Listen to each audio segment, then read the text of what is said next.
মহাসড়কে গাড়ির চাপ থাকলেও যানজট নেই। এবারের ঈদযাত্রা স্বস্তিদায়ক বলে জানিয়েছেন আওয়ামী লীগের সাধারণ সম্পাদক ওবায়দুল কাদের। দুপুরে রাজধানীর ধানমন্ডিতে একথা জানান তিনি। ওবায়দুল কাদের বলেন, এবার সড়কে দুর্ঘটনা রোধে মনোযোগী মন্ত্রণালয়, তবে মহাসড়কে পশুর হাট গাড়ির চাপ সৃষ্টি করে।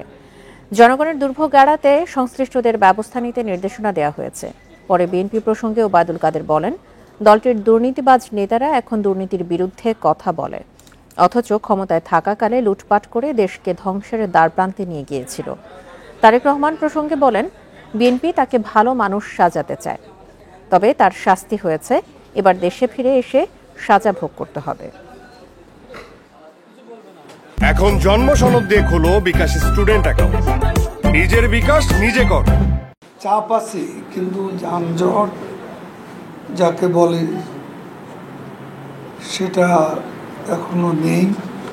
সর্বকালের সবচেয়ে ভালো সড়ক এখন শেখ হাসিনার সরকারের আমলে হয়েছে।